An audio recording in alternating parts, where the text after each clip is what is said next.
اللہ الرحمن الرحیم۔ السلام علیکم۔ آج ہم محرم کی نسبت سے بات کرتے ہیں۔ مجھے یاد ہے کہ آج سے تقریباً 20 سال پہلے جب ہم چھوٹے تھے، بچپن کے دن تھے، تو محرم قریب آتے ہی بازار کے اندر مٹی کے جو برتن ہیں یہ سیل ہونے آ جایا کرتے تھے۔ خاص قسم کے مٹی کے برتن ہوتے تھے، پیالہ نما ساختیں تھیں، گلاس ہوتے تھے، ان کے مخصوص نام سے ان کو پکارا جاتا تھا۔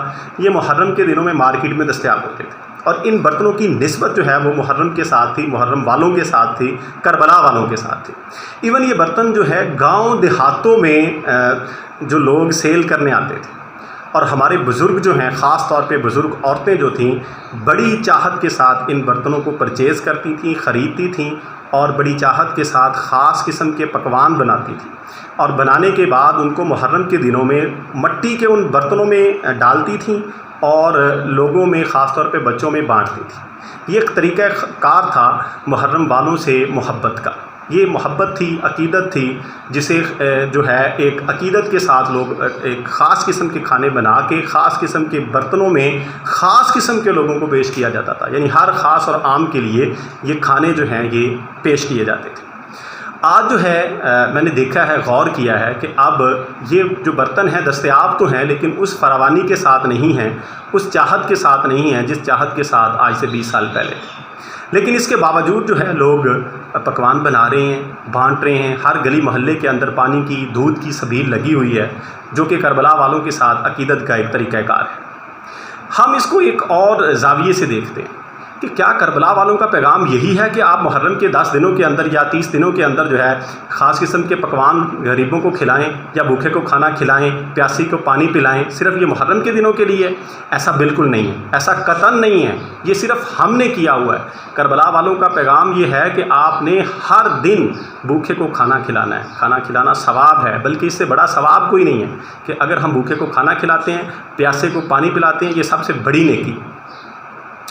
اب دوسری چیز جو محرم کے دنوں کے ساتھ جڑی ہوئی ہے وہ یہ ہے، ہم دیکھتے ہیں کہ ارد گرد جو ہر آبادی کے قریب جو قبرستان ہے، جن قبرستانوں کے اندر شہر خاموشاں کے اندر ہمارے پیارے، ہمارے بزرگ، بہن بھائی، ماں باپ، چھوٹے، کوئی بھی جو ہم سے جڑے ہوئے تھے، وہ فوت ہونے کے بعد وہاں پہ دفن ہے۔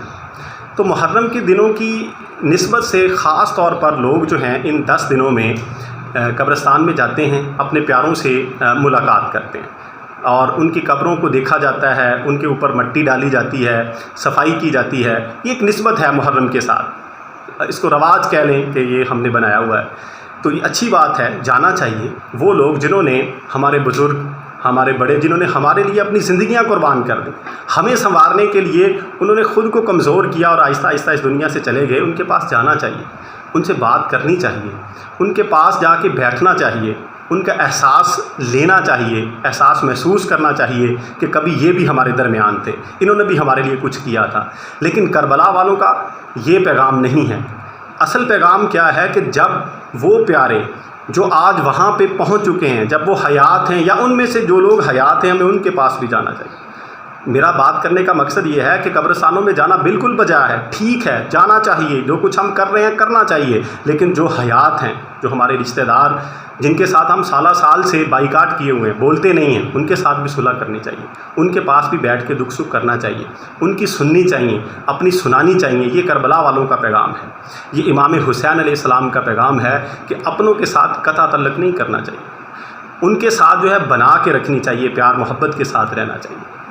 اور تیسری ایک اور چیز جو کہ محرم کے ساتھ جڑی ہوئی ہے وہ یہ ہے کہ لوگ ایک ذکر اذکار کی محفلیں جو ہیں وہ سجاتے ہیں، کربلا کا ذکر کرتے ہیں، امام حسین علیہ السلام کی شہادت کے بیانات ہوتے ہیں، اور ان کے غم میں لوگ روتے ہیں۔ یہ صرف محرم کے دنوں کے ساتھ اٹیچ نہیں ہونا چاہیے۔ کربلا کا پیغام جو ہے وہ امت مسلمہ کے لیے ہے، اور ہر دن کے لیے۔ آج سے ہزاروں سال پہلے یہ واقعہ ہوا، اور اس کا مقصد کیا تھا کہ حضور کی امت جو ہے اس تک دین کی اصل حالت پہنچ جائے۔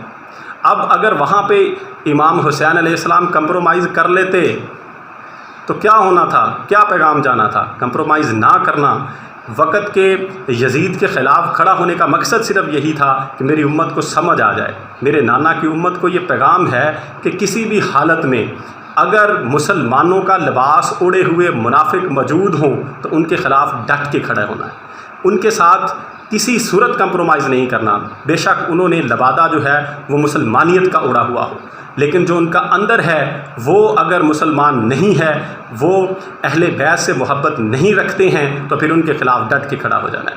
تو یہ کربلا کا اصل پیغام ہے، ہمیں اصل مقصد کی طرف جانا ہے۔ یہ ظاہری جو چیزیں نظر آ رہی ہیں ٹھیک ہے، بجا ہے، یہ محبت کا عقیدت کا طریقہ کار ہے، ان کو اپنائیں، لیکن جو اصل روح ہے ہمیں اس کو سمجھنا چاہیے۔ امید ہے، میری دعا ہے کہ اللہ تعالی ہمیں توفیق عطا فرمائے کہ ہم جو ہے کربلا کے اصل پیغام کو سمجھ سکیں، اور اللہ تعالی اس دنیا اور آخرت میں ہمارا حامی و ناصر ہو۔ اپنا خیال رکھیے گا۔ فی امان اللہ۔ اللہ حافظ۔